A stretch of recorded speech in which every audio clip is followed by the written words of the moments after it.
Bastogne, le 28 décembre 1944. Le temps s'est dégradé. Il fait brumeux et la visibilité s'est fameusement réduite.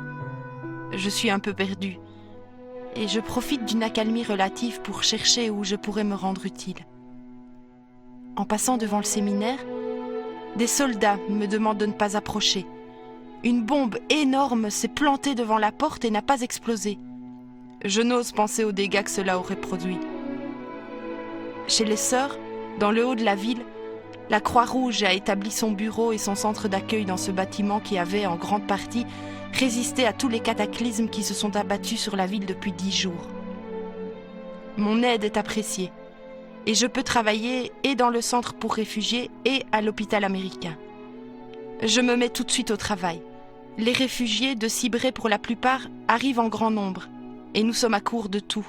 Aussi, des volontaires ont dévalisé de la vaisselle dans une quincaillerie, de l'encre, du papier et des crayons dans une papeterie, et à force de persuasion, de la nourriture nous a été donnée par les cuistots américains. Je me partage entre les réfugiés et les soldats blessés, mutilés, qui reviennent du front. C'est étrange. L'histoire recommence avec ces mêmes horreurs. Les médecins militaires nous aident à mettre en place un dispensaire pour les réfugiés qui sont déjà plus de 250. La place manque, les soins sont réduits et nous devons établir des priorités qui ne sont pas toujours appréciées. Je rentre seule, dans le froid qui transperce ma capeline, me pince les oreilles. La journée a été éprouvante, mais les avions allemands nous ont relativement laissés en paix. Quand tout cela finira-t-il, bon sang ?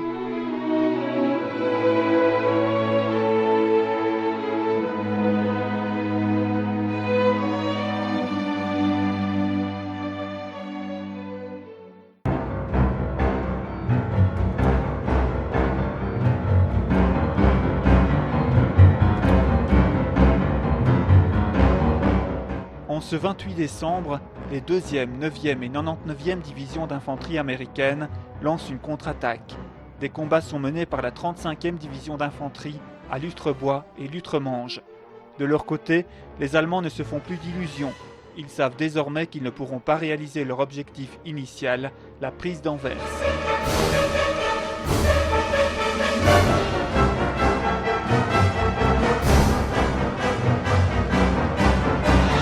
À Saint-Lay, une partie de la population rentre d'un séjour de 2 jours et de 2 nuits dans les bois, au lieu-dit les Wadières. Pour Nicole Couturier, âgée de 8 ans, cette aventure débute le 26 décembre, alors qu'elle est dans les caves chez ses grands-parents. Le frère de maman est remonté. Elle a dit vite, vite, vite, la maison brûle. C'était déjà la seconde fois. Elle avait commencé à brûler quelques jours avant, mais avec l'aide de voisins et de soldats allemands, ils avaient arrivé à éteindre le feu. Mais la deuxième fois, déjà les plafonds commençaient à tomber. C'était des plafonds en planche, hein, comme alors, et ça commençait déjà à tomber à la cuisine. Et tout y est passé. Alors on a traversé la route.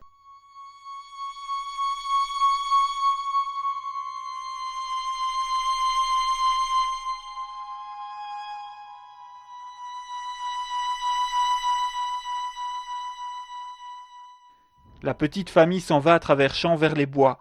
En cours de route, ils subissent des tirs de mitrailleuses. Arrivés dans les bois, au lieu-dit les Wadières, ils retrouvent d'autres habitants de Saint-Lay qui ont creusé des tranchées dans le sol pour se mettre à l'abri. Les enfants, je crois qu'on passait la majeure partie du temps dans notre trou. On n'était pas très bien installés, bien entendu. On avait nos couvertures et voilà là.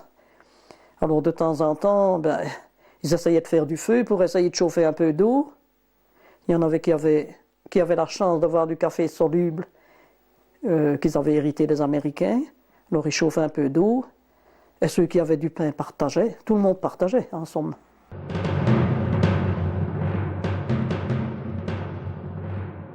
Après 2 jours et 2 nuits passés dans le froid, les habitants retournent au village ce 28 décembre. Après la rupture de l'encerclement à Bastogne, l'aide médicale s'organise. Madeleine Barthélemy, blessée au pied, est emmenée dans un hôpital de campagne pour y recevoir des soins. C'est là que j'ai vu vraiment ce que représente un hôpital de campagne, tout ce qu'il y a d'ordinaire. Hein. les odeurs, les gémissements. Il y avait des Américains, il y avait des Allemands. Il y en avait qui étaient éclopés. J'en ai vu 2 avec une béquille. Ah là là là là. Et alors le docteur avait comme un spot, vous savez, là, pour voir le travail qu'il devait effectuer sur les hommes qui étaient blessés, faire ce qu'il pouvait. Et alors il m'a mis une attelle, il a désinfecté la plaie et il a donné une petite boîte de sulfamide, chose qu'en Belgique on ne connaissait pas. Hein. C'est pour éviter l'infection, la gangrène, les complications.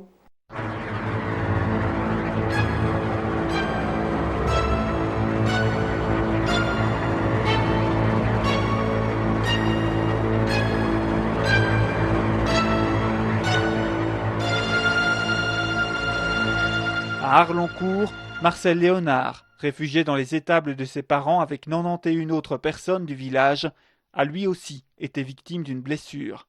Quand le feu a pris dans la maison, que les Américains avaient mis le feu, je suis sorti dans le hangar qui est encore juste en face. Et moi, je sais bien qu'on était à 92. Et je sais bien que je me suis accroupi, si on peut dire, pour me préserver. Et alors, il y avait le tombereau qui était là. Et j'ai eu la balle qui est venue casser un morceau d'éclat. Donc, le tombeau. Et la balle est rentrée. Donc, la balle est rentrée ici. Et l'éclat est passé là. Et là, c'est l'éclat qui m'a cassé la jambe. Le jeune garçon de 12 ans est également envoyé à Bastogne pour y être soigné. Quand j'ai été à Bastogne, dans la tente, dans de la Croix-Rouge, là j'ai vu, ça je l'ai vu parce que j'étais présent, si on peut dire. Du moment que je ne bougeais pas, je n'avais pas mal, quoi. Parce que j'avais la jambe cassée. Hein. Et là j'ai vu une femme qu'on arrachait, si on veut, les brûlures, on lui arrachait la peau qui était brûlée, quoi. Ça, je la vois, quoi.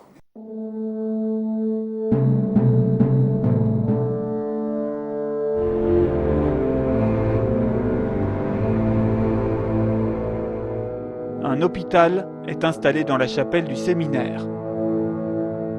Un jour, je suis sortie et je l'ai glissé, on peut tomber sur mes genoux. J'avais fait des griffes, comme on fait même quand on est enfant. À la maison, quand c'était ça, on lavait, puis on mettait de la teinture d'iode, c'était fini. Alors il y a un soldat américain qui passait, ah non, comme hôpital, non, je dis, je ne vais pas. Je ne voulais pas aller pour une petite griffe, hein. Et puis alors, il m'a emmené à la chapelle. J'ignorais même que c'était un hôpital. Alors il m'a emmené à la chapelle du séminaire. Mais là, c'est la honte de ma vie. Et la tristesse de ma vie. Hein. J'ai vu tous les hommes couchés, là, dans des parachutes. Donc c'était après le parachutage. Dans des parachutes, dans des couvertures. Et qui attendaient d'être transportés peut-être en zone neutre. Certains allaient peut-être mourir. Et je vous jure que ça m'a fait de la peine. Hein. Alors je suis allée à un hôtel latéral où l'infirmier m'a conduit et il a pincé mon genou. Putain, non, jamais plus. Hein. Quand vous voyez des hommes qui sont à bout, qui ont lutté, hein, qui subissent c'est des victimes vraiment de la guerre, quoi. Et que vous êtes là pour une baie de griffe, comme on ne regarde jamais. Nous autres, quand on est même quand on est enfant, on nettoie un peu la griffe et puis c'est tout. Des hôpitaux de campagne sont installés un peu partout, tantôt par les Allemands, tantôt par les Américains. Louis Gauss est réfugié à Rachan avec ses parents. Au cours d'une de ses rares sorties, il est blessé par un éclat d'obus. Un chirurgien allemand prend soin de lui. J'ai vu qu'il prenait une pince très longue, je l'ai toujours en souvenir de ma mémoire. Et il a pris cet engin-là, puis j'ai vu qu'il entrait dans la cuisse de l'officier, là. Et puis, il hurlait le bonhomme. Alors, il a enlevé la pince, puis il m'a montré. C'est moi qui ai vu regardez, c'est une .50. Une balle de .50. Jean Buzendorf est quant à lui au château de Losange. Les Américains ont transformé les dépendances en hôpital de guerre, hôpital de campagne. les Allemands étaient recueillis par les brancardiers américains. Et les Américains s'occupaient d'abord de soigner les leurs, évidemment. Et on n'a jamais vu, ou du moins rarement entendu, des soldats américains se plaindre, tandis que les soldats allemands attendaient les soins, ils attendaient là dehors, dans la neige, et là, ils gémissaient beaucoup. Et il faut admettre que nous avions un malin plaisir à les voir souffrir avec mon ami Gustave Felten. C'était peut-être pas très bien, mais enfin, c'est ainsi que ça... Et c'est tellement nous avions la haine qui était inculquée par nos parents. Au château de Rollet, les Américains ont également installé un hôpital de campagne. L'hôpital, ça consistait dans la maison des fermiers des Chisognes. Et c'était une table de cuisine avec un Baxter. Et ça, je le sais, puisqu'on m'avait demandé, donc j'ai discrètement frappé.